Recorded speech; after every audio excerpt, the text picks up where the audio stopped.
चलिए स्टूडेंट्स, आप लोगों का केमिकल काइनेटिक्स में एक बार फिर से वेलकम किया जाता है।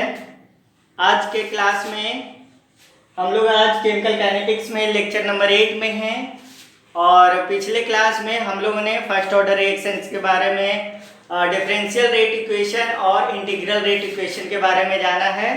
और फर्स्ट ऑर्डर रिएक्शन के बाद हम लोग यहाँ पे जानने वाले हैं जीरो ऑर्डर रिएक्शन के डिफरेंशियल और integral rate equation as well as half life time of zero order reaction. तो चलिए आज हम लोग बात कर लेते हैं फर्स्ट ऑर्डर रिएक्शन के बाद जीरो ऑर्डर रिएक्शन के बारे में। तो चलिए यहाँ से स्टार्ट किया जाए zero order reaction.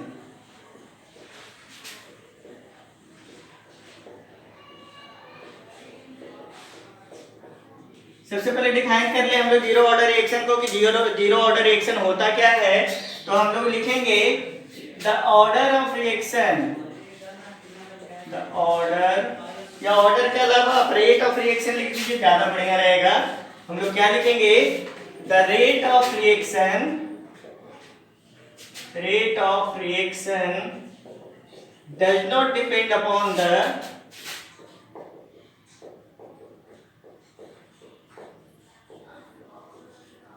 the rate of reaction does not depends upon the concentration of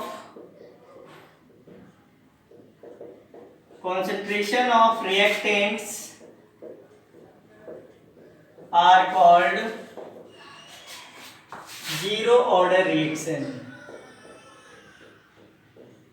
तो चलिए हम लोगों ने क्या बात कर लिया कि वैसा रेट ऑफ मतलब कि रिएक्शन जिसमें कि रेट ऑफ रिएक्शन जो है वह रिएक्टेंट के कॉन्सेंट्रेशन पे डिपेंड नहीं करता है, उस तरह के रिएक्शन को हम लोग क्या कहते हैं, जीरो ऑर्डर रिएक्शन कहते हैं। तो चलिए यहाँ से अब बात कर लेते हैं हम लोग क्या एक रिएक्शन के बारे में कि मान लिया जाए आपके पास एक रिएक्शन है ए और यह कन्वर्ट हो रहा है प्रोडक्ट में, और इस रिएक्शन को प्रोडक्ट में कन्वर्ट होने के लिए किसकी जरूरत पड़ रही है, कैटलिस्ट की। तो इसका मतलब यह जो रिएक्शन है वो कैटलिस्ट के ऊपर डिपेंड करेगा। इस रिएक्शन का रेट यानी रेट ऑफ रिएक्शन किसके ऊपर डिपेंड करेगा, कैटलिस्ट के ऊपर, ना कि रेट ऑफ रिएक्शन डिपेंड करेगा कॉन्सेंट्रेशन ऑफ रिएक्टेंट के ऊपर। तो ये कॉन्सेंट्रेशन ऑफ रिएक्टेंट है। अगर हम इसका इनिशियल कॉन्सेंट्रेशन माने, इनिशियल कॉन्सेंट्रेशन इसका अगर मान लें तो हम क्या मान सकते हैं, ए नॉट मान लीजिए। चलिए तो इसका इनिशियल कॉन्सेंट्रेशन अगर हम लोग ए नॉट मान लें तो हम यहाँ पे बात करेंगे कि डिफरेंशियल रेट इक्वेशन इसका क्या होगा। तो चलिए हम लोग बात करते हैं differential rate equation.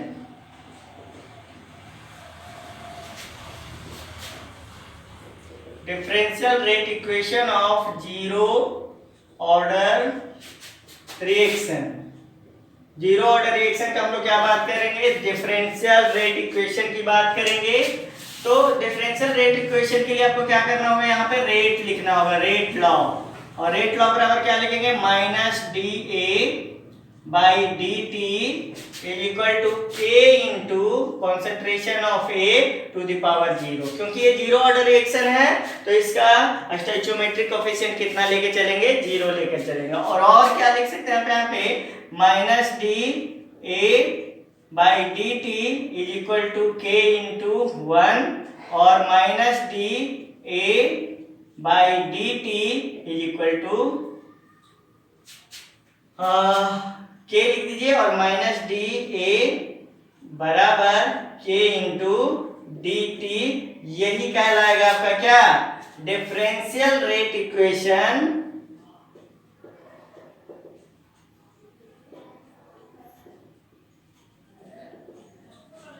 For zero order reaction.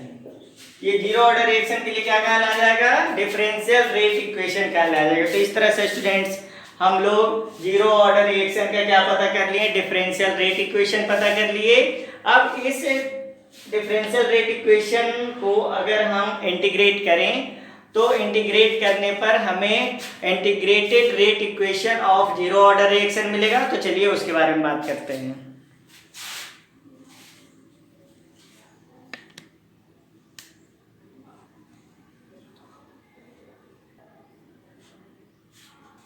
देखिए ये तो हमारा डिफरेंशियल रेट इक्वेशन है।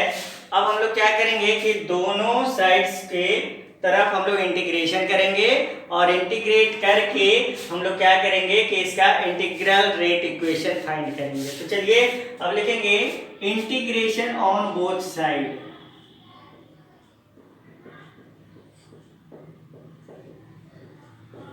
दोनों तरफ हम लोग अब क्या करने वाले हैं, इंटीग्रेशन करने वाले हैं और इंटीग्रेशन करके हम लोग क्या करेंगे, इंटीग्रल रेट इक्वेशन फाइंड करेंगे। तो देखिए यहाँ पे लिखेंगे इंटीग्रेशन ऑफ माइनस डी ए बराबर के into integration of D T, और यहाँ पे टाइम आपका कितना हो जाएगा, 0 से लेकर t तक हो जाएगा, और कॉन्सेंट्रेशन कितना हो जाएगा, इनिशियल कॉन्सेंट्रेशन अगर ए नॉट है तो ए नॉट से लेकर ए तक हो जाएगा। अब देखिए इसको हम क्या करेंगे कि इस इंटीग्रेशन को अब हटाने की कोशिश करेंगे। तो इंटीग्रेशन जब हम हटाएंगे यहाँ पे तो क्या हो जाएगा हमारा, यहाँ पे देखिए कि इंटीग्रेशन हटने के बाद यहाँ पे हम लिखेंगे d इंटू माइनस डी ए बराबर के इंटू टी प्लस सी, और ये जो c क्या है यहाँ पर लिखेंगे where c equal to integration constant. एक इंटीग्रेशन कांस्टेंट अगर यहाँ पे अप्लाई किया जाए तो क्या कर सकते हैं, हम इंटीग्रेशन को हटा सकते हैं, और ये इंटीग्रेशन हट गया। अब हम क्या करेंगे कि इस इंटीग्रेशन कांस्टेंट जो यहाँ पर अप्लाई किया गया है c, उसका वैल्यू पहले पता कर लेंगे। उस वैल्यू को जब हम इसमें अप्लाई करेंगे तो हमें क्या मिल जाएगा, इंटीग्रल रेट कांस्टेंट मिल जाएगा, इंटीग्रल रेट इक्वेशन मिल जाएगा। तो चलिए यहाँ पे क्या करते हैं कि हम लोग लिखते हैं कि if time t equal to 0 then the concentration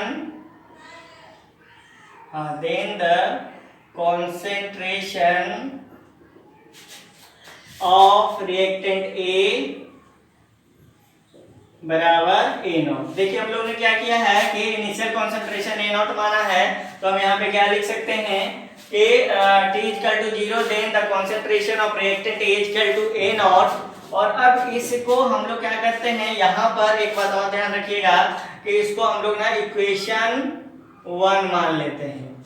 अब देखिए इक्वेशन 1 में अगर हम इनिशियल कॉन्सेंट्रेशन का वैल्यू और हम टाइम का वैल्यू अगर अप्लाई करें तो कैसे लिख सकते हैं। तो देखिए यहाँ पे क्या लिख देंगे, अच्छा एक चीज और है, जब इंटीग्रेशन किए हैं तो d तो यहाँ से हट जाएगा, d रहेगा नहीं क्योंकि इंटीग्रेशन रेट कांस्टेंट अप्लाई हो गया है।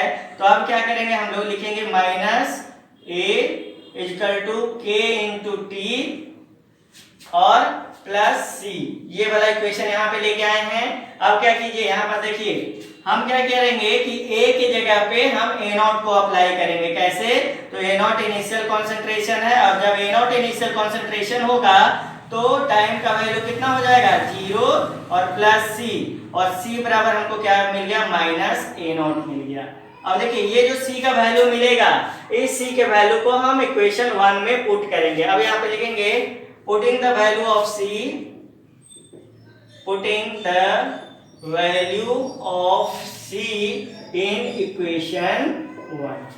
अब पहले इक्वेशन में हम क्या करेंगे, इसी का वैल्यू पुट करेंगे। पहले इक्वेशन लिख दीजिए, क्या है भाई, a is equal to K into T plus सी, ये हमारा इक्वेशन है, और यहाँ से वैल्यू पुट कर रहे हैं minus a equal to K into T plus A not.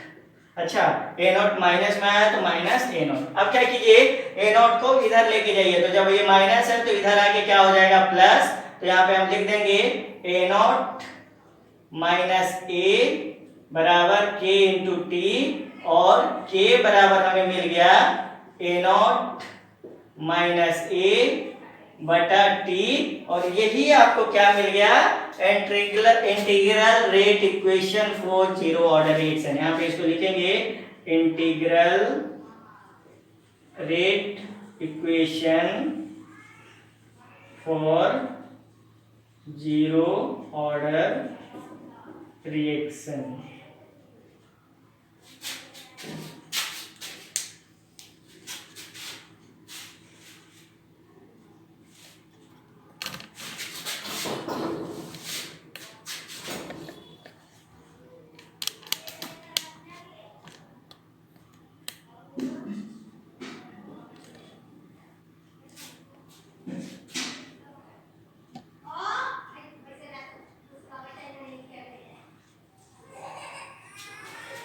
तो देखिए ये हमारा क्या आ गया, integral rate equation of zero order reaction आ गया। कैसे आया इसको एक बार फिर से हम लोग फाइंड करेंगे।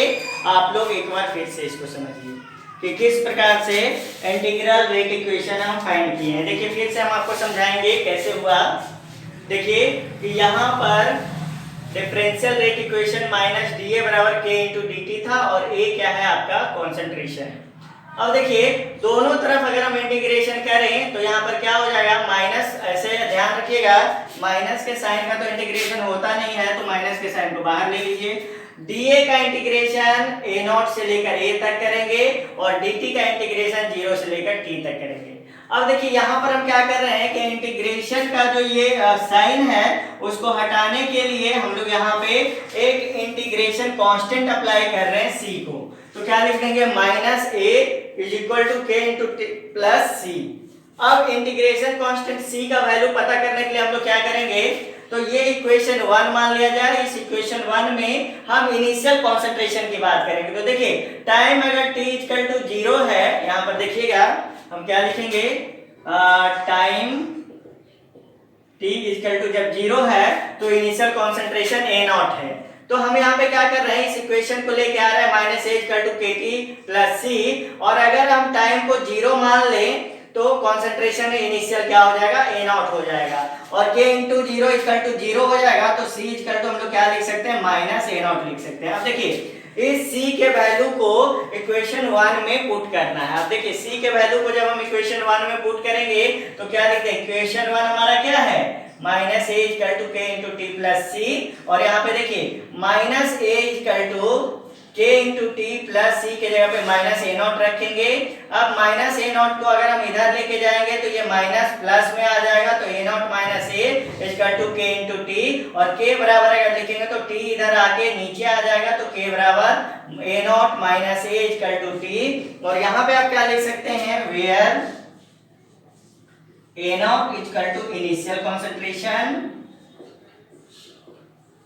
And A equal to final concentration. तो देखिए इस प्रकार हम लोग क्या कर रहे हैं, इंटीग्रल रेट इक्वेशन फाइंड कर लिए, किसके लिए, जीरो ऑर्डर रिएक्शन के लिए। तो अब तो ये हो गया differential rate equation, integral rate equation for zero order reaction. अब हम क्या करेंगे, यहाँ पे हाफ लाइफ टाइम पीरियड पता करेंगे जीरो ऑर्डर रिएक्शन के लिए।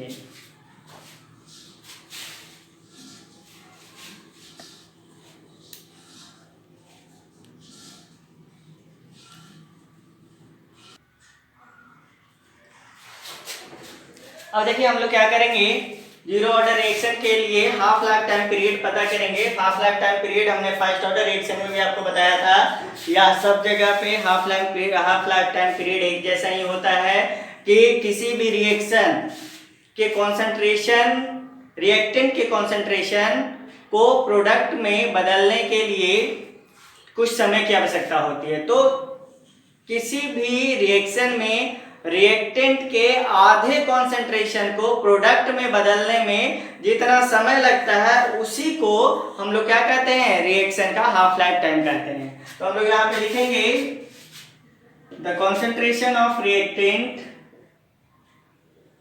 The half of the concentration of reactant लिखेंगे, half of the concentration of reactant, the half of the concentration of reactant will convert into product by taking of time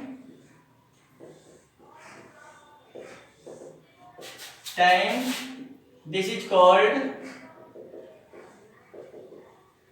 half life time.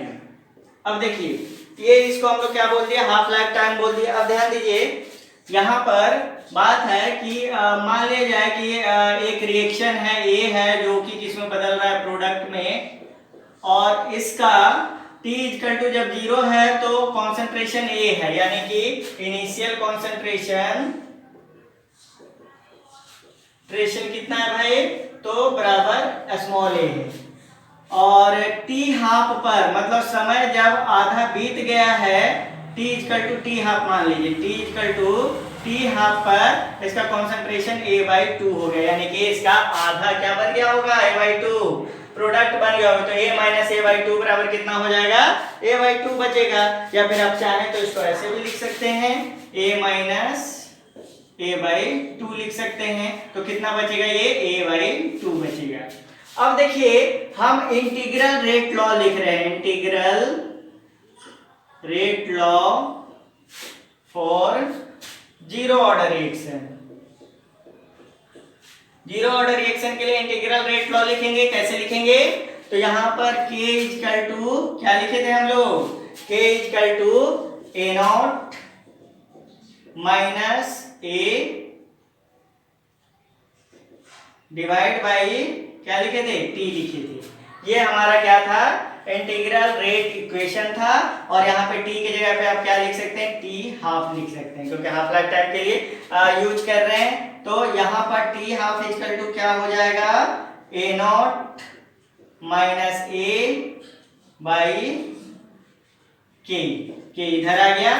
अब देखिए क्या है कि जब ये T half की बात कर रहे हैं तो इनिशियल कॉन्सेंट्रेशन तो A0 रह जाएगा, इनिशियल कॉन्सेंट्रेशन को A मान लीजिए, यहाँ पे K इक्वल टू अगर A है तो ये कितना हो जाएगा, A/2 हो जाएगा और बाई K हो जाएगा। अब इसको सॉल्व कीजिए, K बराबर क्या लिख देंगे, तो यहाँ पे देखिए 2 अगर हम एलसीएम ले लें तो ये क्या कितना हो जाएगा, 2A minus A divide by K हो जाएगा। और सॉरी K यहाँ पे लिख रहे हैं, टी हाफ लिखिए, टी हाफ, ये टी हाफ हो गया, 2A minus A/2 divide by K। और यहाँ पे देखिए टी हाफ इक्वल टू क्या लिख सकते हैं, A/2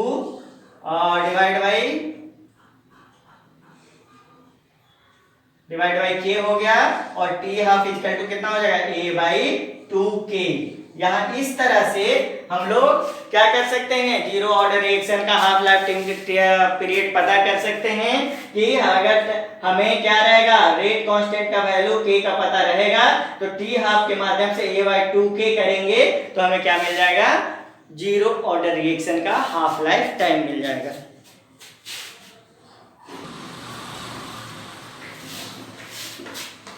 और यहाँ पे लिख दीजिए आप where K equal to rate constant. तो K इक्वल टू क्या हो गया, रेट कांस्टेंट हो गया। देखिए अभी हम लोगों ने क्या क्या पता कर लिया, जीरो ऑर्डर रिएक्शन का डिफरेंशियल इंटीग्रल रेट इक्वेशन पता किया, हाफ लाइफ टाइम कैसे हम लोग फाइंड करेंगे उसको पता कर लिए हम लोग जीरो ऑर्डर रिएक्शन का। तो हमारा कंप्लीट हो गया first order reaction, differential and integral rate equation, और उसके बाद क्या पता किया हम लोग, half life time of first order reaction. उसके बाद हम लोगों ने पता किया differential and integral rate equation of zero order reaction, फिर हमने पता किया half life time of zero order reaction. अब ये तो जीरो ऑर्डर रिएक्शन तक हो गया। एक ऑर्डर ऑफ रिएक्शन और हमें पता करना है जिसका डिफरेंशियल और इंटीग्रल रेट इक्वेशन पता करेंगे, वो है सेकंड ऑर्डर रिएक्शन। तो सेकंड ऑर्डर रिएक्शन का डिफरेंशियल और इंटीग्रल रेट इक्वेशन अब हम पता करेंगे। देखिए रह गया बात कि फर्स्ट ऑर्डर रिएक्शन या जीरो ऑर्डर रिएक्शन से रिलेटेड कुछ न्यूमेरिकल प्रॉब्लम, तो यहाँ पर डील करने से आप लोगों को उतना बढ़िया क्लियर नहीं हो पाएगा। जब आप लोग ऑफलाइन क्लास में आएंगे तो स्पेशल क्लास लेकर आपको उसका डिफरेंस न्यूमेरिकल्स प्रॉब्लम जो है वो सॉर्ट आउट करवाया जाएगा, सॉल्व आउट करवाया जाएगा। उसके अलावा जो first order reaction, zero order reaction, second order reaction, इन सब रिएक्शन से रिलेटेड जो ग्राफिकल टर्म्स है, ग्राफ्स है, उसका एक स्पेशल क्लास रखेंगे, जिस स्पेशल क्लास में हम ग्राफ के बारे में जानेंगे कि first order reaction, second order reaction को कंसंट्रेशन और टाइम के रिलेशनशिप में किस तरह से हम लोग ग्राफ उसका फाइंड कर पाते हैं। तो चलिए हम लोग यहाँ पे जीरो ऑर्डर रिएक्शन को कंप्लीट कर लिए हैं। अब उसके बाद हम लोग बात करेंगे सेकेंड ऑर्डर रिएक्शन के डिफरेंशियल और इंटीग्रल रेट इक्वेशन के बारे में। तो देखिए अब बात करेंगे हम लोग इसके बारे में, सेकेंड ऑर्डर रिएक्शन के बारे में। और सेकेंड ऑर्डर रिएक्शन के बारे में लिखते हैं the rate of reaction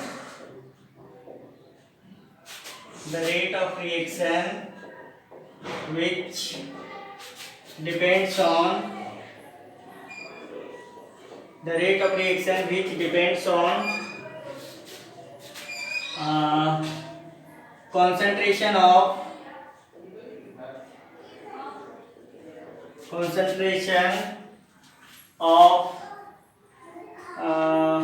both the reactants terms are called second order reaction.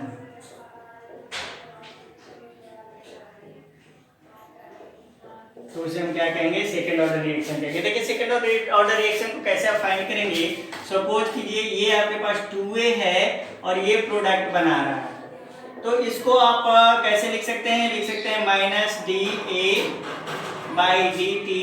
ये रेट हो जाएगा DA/dt equal to K into A⁴ ये आपका सेकेंड ऑर्डर रिएक्शन कहलाएगा। स्टोइचियोमेट्रिक कोएफिशिएंट इसका 2 है, तो इसलिए इसको क्या कहेंगे, सेकेंड ऑर्डर रिएक्शन कहेंगे। उसके अलावा और दूसरा एग्जांपल में और क्या हो सकता है, मान लीजिए A+B है, तो A+B क्या है, जो प्रोडक्ट बना रहा है, और जब ये प्रोडक्ट बना रहा है तो इसका रेट आप कैसे लिख सकते हैं, रेट बराबर हो जाएगा माइनस DA/dt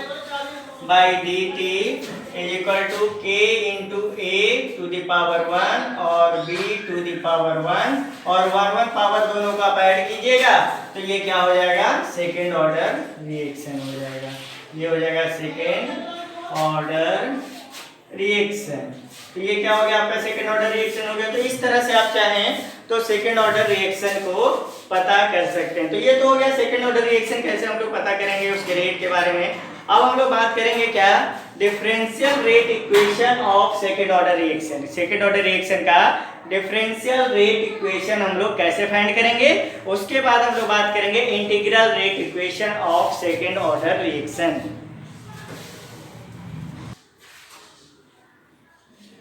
तो चलिए अब बात करते हैं हम लोग क्या, differential rate equation of second order reaction कैसे फाइंड करेंगे सेकंड ऑर्डर रिएक्शन के डिफरेंशियल रेट इक्वेशन को। तो देखिए यहाँ पे हम लिख देते हैं 2A और यहाँ से बना दीजिए आप प्रोडक्ट, ये हो गया 2A और ये हो गया प्रोडक्ट इसका आप इनिशियल कॉन्सेंट्रेशन ऐसे मान लीजिए at time t equal to 0। तो इनिशियल कॉन्सेंट्रेशन इसका अगर A है तो यहाँ पे लिख दीजिए इनिशियल कॉन्सेंट्रेशन बराबर A और at time equal to t। तो ये कितना हो जाएगा, मान लीजिए ये x बन गया तो final concentration A minus x हो जाएगा। तो यहाँ पे लिख देंगे फाइनल कॉन्सेंट्रेशन बराबर A माइनस x। ये क्या हो गया, आपका फाइनल कॉन्सेंट्रेशन हो गया। ये हो गया इनिशियल कॉन्सेंट्रेशन, ये हो गया फाइनल कॉन्सेंट्रेशन। अब देखिए इसके आगे बात करेंगे इनिशियल और फाइनल कॉन्सेंट्रेशन के बाद हम लोग कैसे बात करेंगे। तो ध्यान दीजिए यहाँ पे रेट लॉ लिखेंगे इसका, रेट लॉ। तो क्या लिख सकते हैं rate law, minus DA/dt is equal to K into A⁴ और इसको और कैसे अरेंज कर सकते हैं, तो इसको लिख सकते हैं, इसको इधर लेके आए, इसको उधर लेके आए, तो यहाँ पे क्या लिख सकते हैं 1/A⁴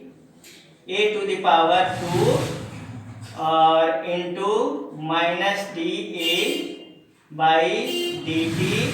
equal to K into dt यहाँ नहीं लिखेंगे, यहाँ पे K इंटू dt हो जाएगा। और इसको हम लोग कहेंगे डिफरेंशियल रेट इक्वेशन। ये आपका क्या हो गया, differential rate equation for differential rate equation for second order reaction. Second order reaction का क्या हो गया, ये डिफरेंशियल रेट इक्वेशन हो गया। तो सेकेंड ऑर्डर का ये डिफरेंशियल रेट इक्वेशन हो गया। अब इसको हम क्या करेंगे, इंटीग्रेट करेंगे और इंटीग्रेट करके हम इसका इंटीग्रल रेट इक्वेशन फाइंड करेंगे सेकेंड ऑर्डर रिएक्शन का।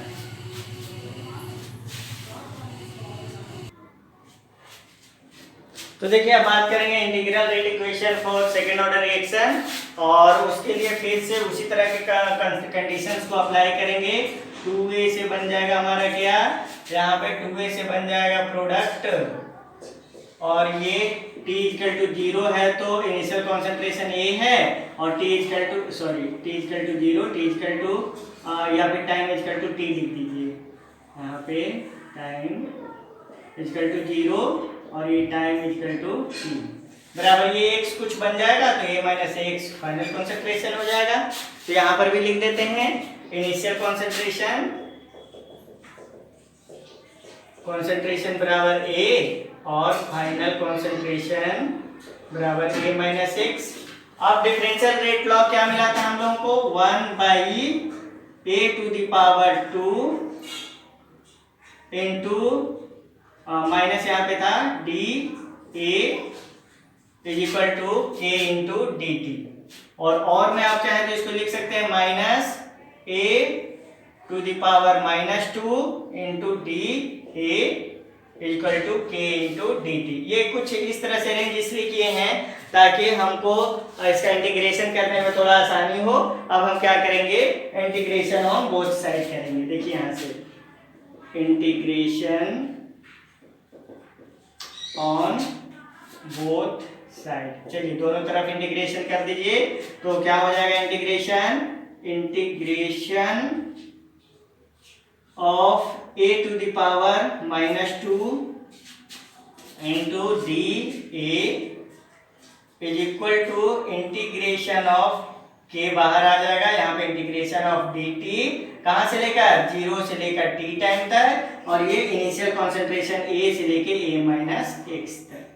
अब देखिए यहाँ पर एक फॉर्मूला याद रखिएगा कि अगर आपके पास x to the power n है इंटू dx है और इसका आप इंटीग्रेशन करते हैं तो इसका वैल्यू आता है आपका कितना, x to the power n plus 1 बटा n प्लस 1। इस रूल को याद रखिएगा, ये एक रूल है इंटीग्रेशन का कि x to the power n into D into X अगर है और इसका इंटीग्रेशन जब करेंगे तो x to the power n plus 1 बटा n प्लस 1 आता है। और इधर तो आपको पता ही है, इधर तो हम लोग कर ही चुके हैं पहले। यहाँ पे क्या हो जाएगा, integration of k into T, यहाँ पे 0 से लेके t तक लिखिए और बराबर k इंटू टी माइनस 0 हो जाएगा बराबर k इंटू टी। ये फर्स्ट ऑर्डर रिएक्शन में हम लोग ने इंटीग्रेशन देखा था कि कैसे इसको हम इंटीग्रेट कर सकते हैं। तो ये तो हो गया इंटीग्रेशन। अब देखिए यहाँ पे इस रूल को यहाँ पे अप्लाई करते हैं, कैसे, तो देखिए ध्यान से देखिए यहाँ पे कि ये वाला फॉर्मूला हम लोग अप्लाई करेंगे। यहाँ से देखिए यहाँ पे क्या हो गया कि a to the power n है तो इसको हम लोग लिखेंगे क्या, a टू द पावर क्या लिख देंगे, minus 2 plus 1 divide by minus 2 plus 1।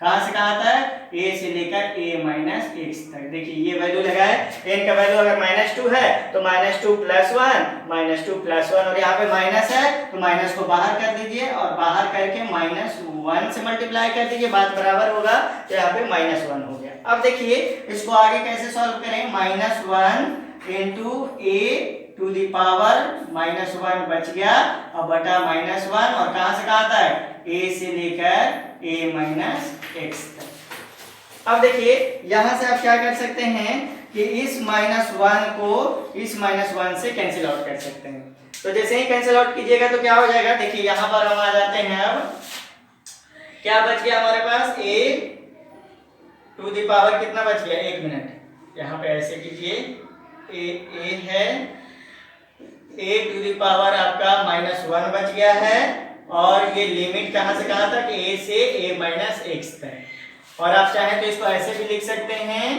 1 by a लिख सकते हैं, कहां से कहां तक इंटीग्रेट करना है, a माइनस x तक, और बराबर में आप के टी यहाँ पे लिखते चलिए, बराबर में के टी यहाँ पे लिखते चलिए। अब देखिए a की जगह पे एक बार a माइनस x का वैल्यू रखेंगे और a की जगह पे एक बार a का वैल्यू रखेंगे, तो आप क्या कीजिए, 1 बाई a माइनस x, और ये जब रखेंगे तो माइनस लिखेंगे, 1 बाई a बराबर क्या लिख देंगे, k इंटू टी, और यहाँ पर क्या हो गया आपका कि k इंटू टी बराबर 1 by a minus x minus 1 by a, और यहाँ पे k बराबर क्या लिख सकते हैं, 1 बाई टी इंटू क्या लिखेंगे 1/a-x माइनस 1/a, और ये मिल गया आपको integral rate equation for second order reaction. इसको कहते हैं इंटीग्रल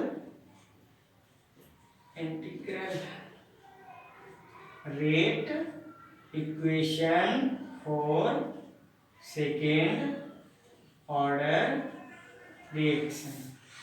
तो ये मिल गया आपको क्या, integral rate equation for second order reaction.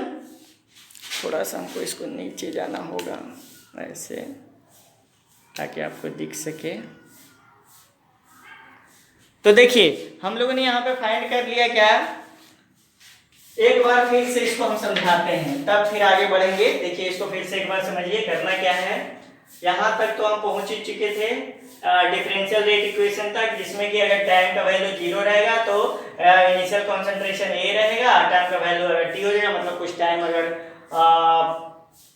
Perform होगा, मतलब कुछ टाइम के बाद इसका कुछ ना कुछ प्रोडक्ट बनेगा X, जो कि इनिशियल कंसंट्रेशन में घटाने पे हम फाइनल कंसंट्रेशन पता कर लेंगे। अब देखिए ये जो हमारा डिफरेंशियल रेट इक्वेशन है, यहाँ पे हम लिख भी दें, ये क्या है हमारा डिफरेंशियल रेट इक्वेशन।